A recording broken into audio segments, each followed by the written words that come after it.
Sarah was able to what? Strike. He killed the husband and killed the 2 sons. And now she realized that the reason why she's going through what she's going through was because they are what? Disconnected from God. And she made up her mind that I'm going back to God. I see, this is not prayer. Anyway you have missed it, today make the decision to go back to God.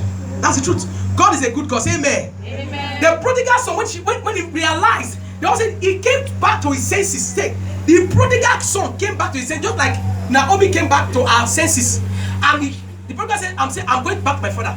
Because in my father's house, there is more than enough bread to eat and to spare. Even servants get food to eat abundant and to keep. Me, I'm not suffering here. So I'm going back to my father. And when he went back to his father, the father rejected him. No, the father embraced him, accepted him, and threw up party for him. So anyway you are missing, when you go back to God, God will embrace you. Are you getting what I'm saying now? So wherever you are missing, don't let that take advantage. Go back to God and settle with God. All right. Now look at the book of Ruth chapter 1 verse 7.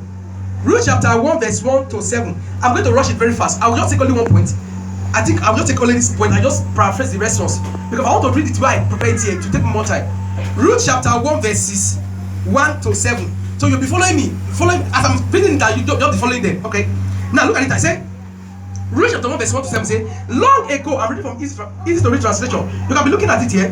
Long ago, during the time the judges ruled, there was a famine in the land, and a man named, okay, let me not just bother to say all these ones. I've actually talked about it, I've actually explained it in my teaching. Now let's look at point 2.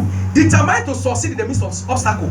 Determined to succeed in the what? Midst of obstacle. No matter what you are going through, make up your mind to what? Succeed.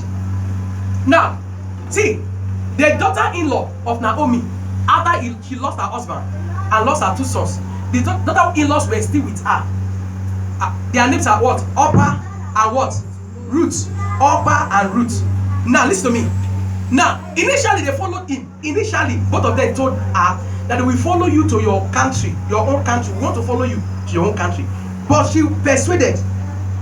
So she confronted them. She confronted them. He said, go back to your family. Go and stay with your parents and your gods. Let me go my own way. I've lost everything. And along the line, Orpah left and went. He embraced Ruth, and she went back to his parents and to his God, rather, her parents and her God. But when Ruth came to embrace, embraced Naomi and stay.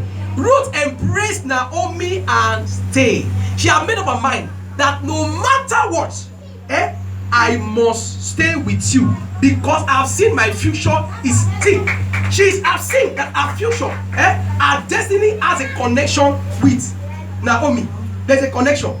That's why you must pray for your spiritual eyes to be open. There are some people that you get connected to, your life will not remain the same. These are principles. There are some people you get connected to, your life will never remain the same. I mean, your life will experience supernatural lifting. But there are some people you also connect to, your life will shatter, will scatter. That's why the people you follow determines where you go. The kind of people you follow determines the places you go to. You must be conscious, and you must consciously choose your friends. Don't let your friends choose you, because your friends can add problem to your life, and your friends can help you solve your problem.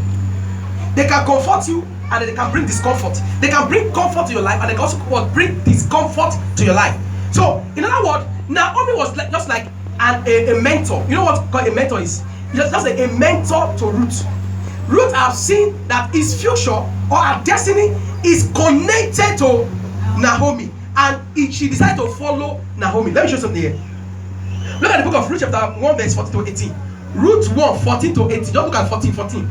Now, I'm saying in chapter 1, 14 to 18. Let me take it very sharp. So again, they cried very much. Then Orpah kissed Naomi goodbye, but Ruth hugged her and stayed. You see that? Ruth hugged her and stayed, but Orpah kissed and waved goodbye and she left. But Ruth hugged her and stayed. He said, I will stay with you.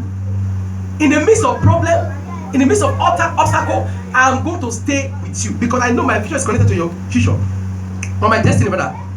Number 15. Naomi said, look, Your sister-in-law has gone back to her own people and her own cause. You should do the same. Verse 16. But Ruth said, don't force me to leave you. Don't force me to go back to my own people. Let me go with you wherever you go. Take note. Let me go with you wherever you go.